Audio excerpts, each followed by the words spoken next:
रात देर गए एक बड़ा हुक्मनामा सामने आया। बिल्कुल, रात देर गए जो दिल्ली कोर्ट है उन्होंने कश्मीर के राजबाग इलाके में जो ऑल पार्टीज हुर्रियत कॉन्फ्रेंस का दफ्तर है उसको सीज करने के अहकाम जारी किए हैं। ये हुर्रियत कॉन्फ्रेंस का दफ्तर राजबाग जो है बिल्कुल वहीं पे है और राजबाग में इसको नईम अहमद खान जो हुर्रियत लीडर थे और 2017 से वो जेल में हैं, तो उनके खिलाफ जो केस था ये एडिशनल सेशन जज नई दिल्ली शैलेंद्र मलिक ने ये फैसला कल जो सुनाया है। तो नईम अहमद खान को जो एक केस के सिलसिले में 2017 से उनसे पूरा बंद है, तो उसी में NIA ने अदालत से दरख्वास्त की थी कि ये जो हुर्रियत का दफ्तर है ये कश्मीर में अलहदगी पसंदगी या शोरिश वगैरह की लिए इस्तेमाल किया जाता था। तो उस तस्वीरें ये पुरानी हैं, ये करीबन 4 महीने पुरानी तस्वीरें, ये ठीक उस दिन की तस्वीरें जहां वो एक ग्रुप निकला था उस दिन, और उस दिन उन्होंने इसको दफ्तर वगैरह उतारने की कोशिश की थी। ये कुछ लड़के थे, कुछ लोग थे वहां पे, और ये दफ्तर श्रीनगर के राजबाग के इलाके में इसकी ये पुरानी तस्वीर जो है अभी तक हैं ये सोशल मीडिया। बिल्कुल, ये जो NIA की अदालत की तरफ से UAP unlawful prevention activities act के तहत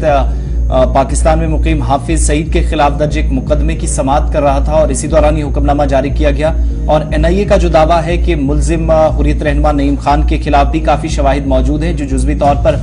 जायदाद के मालिक हैं, जो इस तरह से जो कोर्ट ऑर्डर कहता है। और NIA अदालत के हुक्मनामे के मुताबिक एजेंसी ने अदालत में दलाइल पेश किए, जायदाद, दहशतगर्दी या अलहदगी पसंदाना सरगर्मियों की जो मनसूबाबंदी और इनको अंजाम देने और दीगर जराइम के लिए इस दफ्तर को या इस जमीन को इस्तेमाल किया जाता रहा, ये इल्जामात जो हैं वो NIA के हैं। वहीं एजेंसी ने जायदाद को अब सर पे मोहर करने के लिए UAP की दफा 33 की शिक्ष 1 के तहत ये ऑर्डर्स जो हैं वो जारी किए हैं और मुकदमा जो है वो ताज़रात हिंद की दफा 120B, 121, 121A और UAP की दफा 18, 20, 38, 39 और 40 के तहत दायर किया गया है। जम्मू कश्मीर में एक तो ये इल्जाम के अलहदगी पसंदाना और दहशतगर्दाना सरगर्मियों की फंडिंग की गई। पाकिस्तान में मुकीम हाफिज सईद, इसके अलावा लश्कर तैयबा, हिजबुल मुजाहिदीन और दीगर जो कलदम तंजीमें हैं उनके अरकान के खिलाफ ये केस दर्ज था। और एडिशनल सेशन जज जो सर हमने पहले कहा कि शैलेंद्र मलिक की तरफ से ये ऑर्डर जारी किया गया, उनने फैसला सुनाया। ये बताया कि नईम खान हुर्रियत लीडर जिसे 24 जुलाई 2017 को गिरफ्तार किया गया था, उस पर यह इल्जाम है कि उन्होंने फंडिंग के लिए अंदरून और बैरून मुल्क मुख्तलिफ चैलेंजेस बशमूल हवाला के जरिए जम्मू कश्मीर में इस तरह की कार्रवाइयां अंजाम दी और फंड्स इकट्ठे किए, वसूल किए, जमा किए गए। और मुतअद्दिद फैसलों का हवाला देते हुए अदालत की तरफ से भी कहा गया कि सेक्शन 24 जो रिलेटेड टू टेररिज्म होती है, दहशतगर्दी से हासिल होने वाली आमदनी के मुतल्लिक है और ये वाज़ेह करती है कि दहशतगर्दी के लिए इस्तेमाल होने वाली कोई जायदाद हो, कोई मकान हो, कोई घर हो, वो कानूनी नहीं होता। तो उस केस का हवाला देते हुए अब इस इमारत को भी सर पे मोहर करने की कोशिश है। वहीं अदालत की तरफ से भी कहा गया कि ऑल पार्टी हुर्रियत कॉन्फ्रेंस वो दफ्तर था या वो जगह थी जहां मुख्तलिफ मुजाहिरों की हिकमत अमली तय करने, सिक्योरिटी फोर्सेज पर पथराव की सरगर्मियों को फंड देने, गैर कानूनी सरगर्मियों के लिए बेरोजगार नौजवानों को भर्ती करने के साथ साथ दहशतगर्दाना सरगर्मियां, भारत सरकार के खिलाफ जंग छेड़ने और साबिका रियासत जम्मू कश्मीर में बदअमनी फैलाने के लिए इजलास मुनक्किद किए जाते रहे। ये अदालत का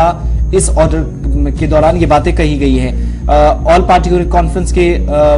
हमने देखा कि चेयरमैन मीरवाइज उमर फारूक साहब जो कि 5 अगस्त 2019 से ही अपनी नगीन रिहाइशगाह में नजरबंद है और इस पर लेफ्टिनेंट गवर्नर का भी कई बार बयान आया, उन्होंने अपने हिसाब से तर्क दिए।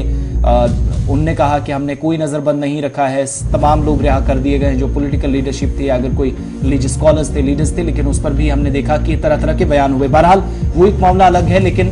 आज खबर यह है सनम के आज ही NIA की जानिब से कार्रवाई की जा सकती है और आज ही दफ्तर सील होगा। बिल्कुल ऐसे ही आपसे बताया जा रहा है कि NIA आज श्रीनगर में जो हुर्रियत का दफ्तर है राजबाग में उसको सील कर सकती है और ये मीरवाइज लेड जो हुर्रियत कॉन्फ्रेंस है उसका दफ्तर है। नईम अहमद खान, शबीर अहमद शाह, मरहूम अब्दुल गनी लोन, सईद अली शाह गिलानी, उसके साथ साथ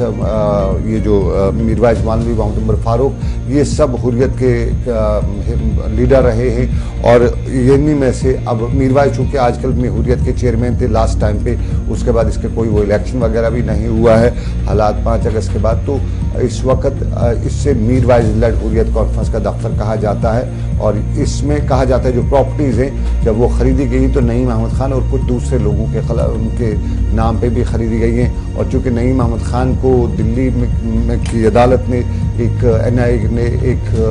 जो है कश्मीर के मामलात को लेके जो है अभी जेल में है, तो ये प्रॉपर्टी को उसी हवाले से